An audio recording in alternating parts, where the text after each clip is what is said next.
Hello everyone, and I wanted to do a review of this. This is the Rick Hunter's 1977 Plymouth Fury. This is from Greenlight, the Greenlight Hollywood collection. Here's the box.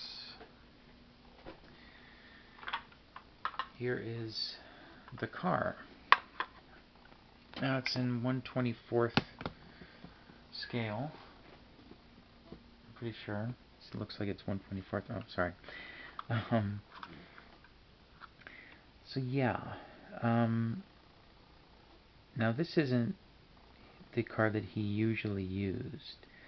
This is a car that, to my knowledge, was only featured in one episode, and it's season 1, episode 19, I believe.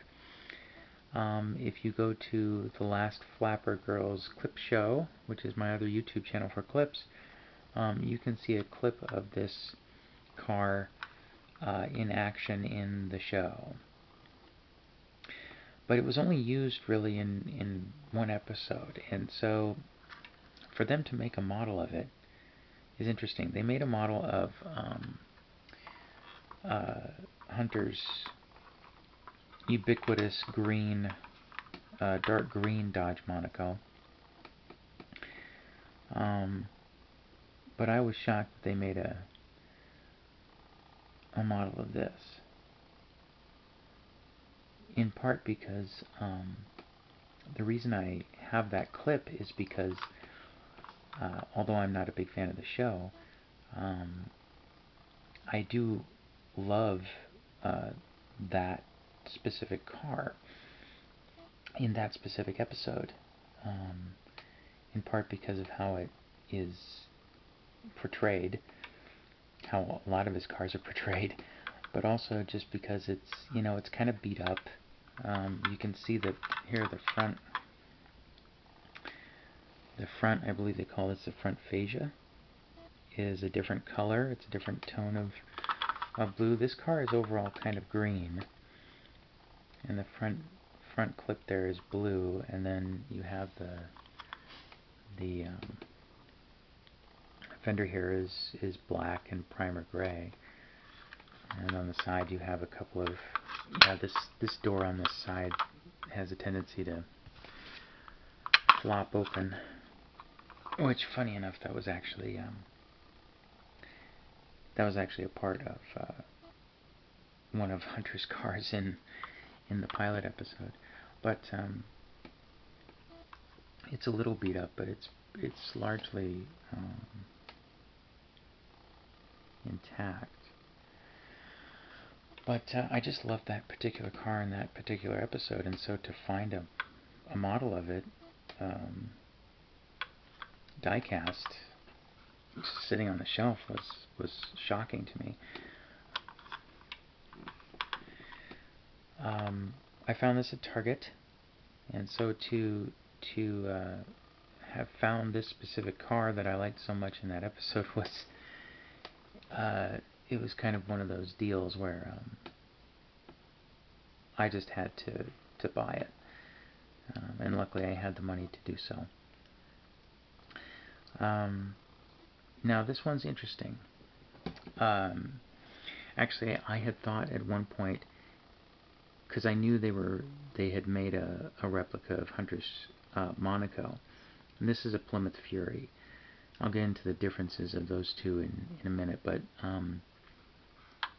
one of the reasons I love that car in the episode is because of the grille. The difference between the Monaco and the Fury is, one of the differences is the grille.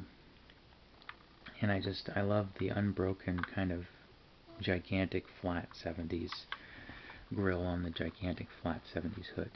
But so it was really fortuitous that I happened to find this one at my local Target. I was very happy about that. So yeah.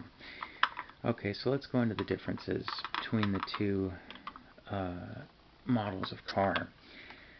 Now, this is something that they were doing in the 70s a lot, was you'd have two different, you'd have Mopar, which is Dodge Plymouth Chrysler,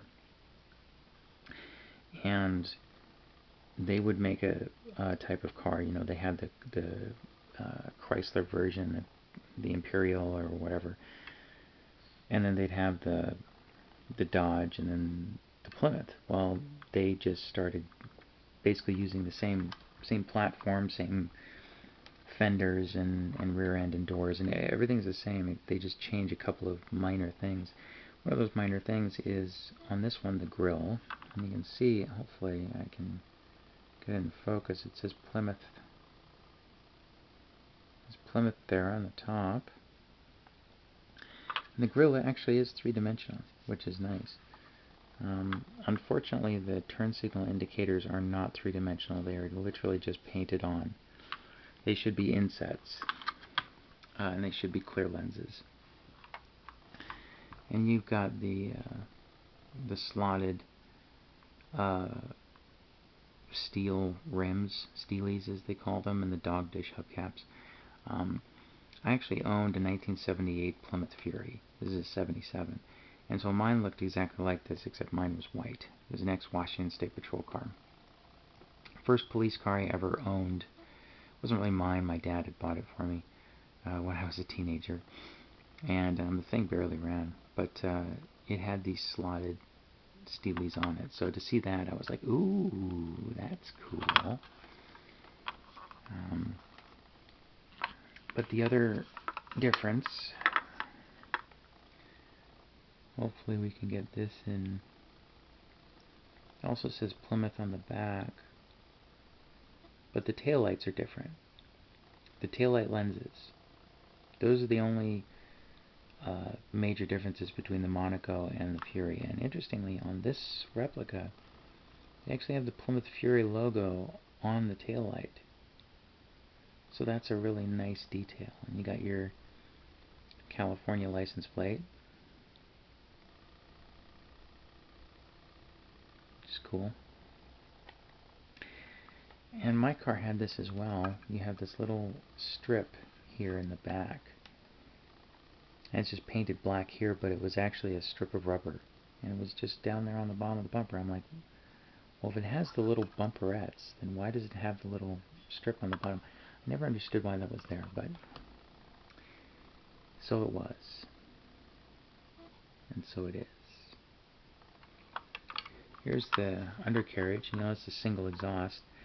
Mine had a 400 cubic inch big block V8 in it.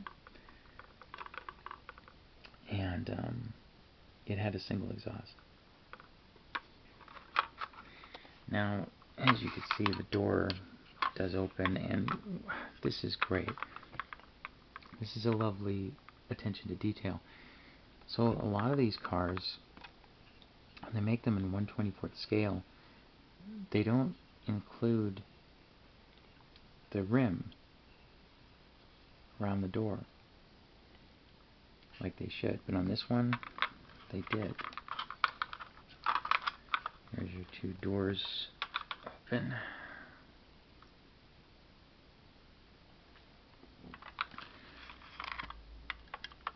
And here's the interior, and it's lovely. I am so tempted to take this thing apart and to weather the interior, but I'm not going to do that. I think that's the same steering wheel that mine had. Mine had a blue interior. It was white with a blue interior. The kind of 70s sky blue. Yeah. But one remarkable thing about this replica, and you're probably not going to be able to see it here, but the seat is actually a soft material. It's cushy.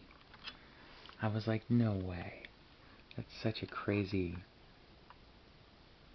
wonderful addition to this thing.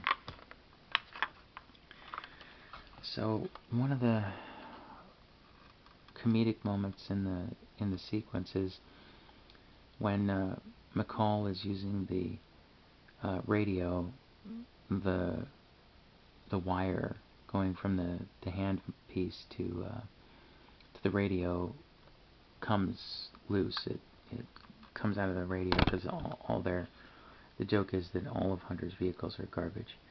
L56 responding. Tell them that we have him in view. We're in pursuit. Also tell them... Oh, this is great. Because he destroys so many of them. And if you look there, you can see the little speaker wire running from the handpiece to the radio, and the speaker wire is actually, it's metal, and it's actually disconnected from the radio unit itself. So that's a great little addition. Just an attention to detail, you know, that I was not at all expecting. So cool. And let me hand out here so you guys can see the car. But yeah, I love that front end, the Plymouth Fury front end. I didn't used to, but I really love it now. And I wish these cars were still around. They were a pain in the ass though, because they had a lot of pre-fuel injection stuff that made the engines hard to maintain. I know because I tried working on these cars when I was a teenager, and it was just,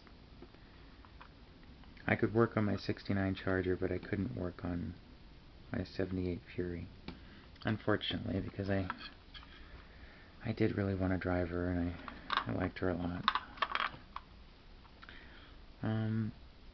Yeah, so the hood does not open. Oh, and before I forget, so it's a minor deal, but it's there. You can see a couple of runs in the paint right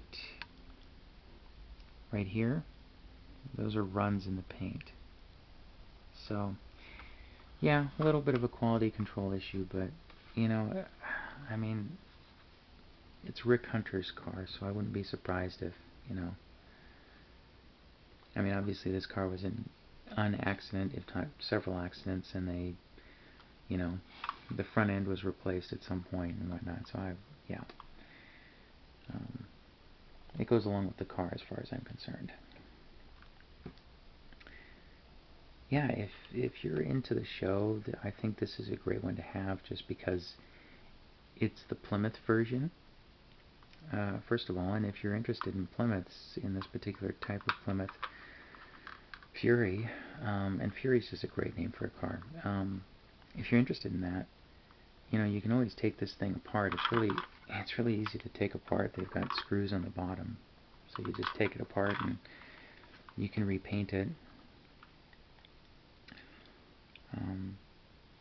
And it was featured in a car chase in an episode. And it's not a bad car chase. It doesn't end with an explosion or a crash or a jump or anything, but you know, I liked it enough to put it on my other channel. So yeah, I was so happy to find this, and I just, my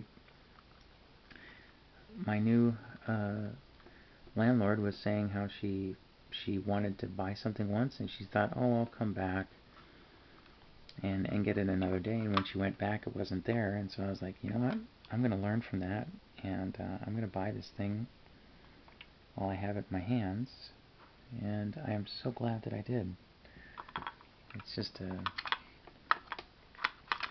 really great replica and a really fun model to have. I remember doing some donuts, some Brodies in the backyard of my grandmother's property when I had mine. These cars were good for that.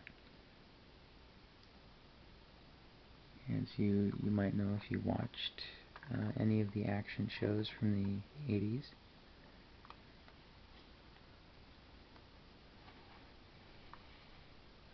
A 15-mile long hood.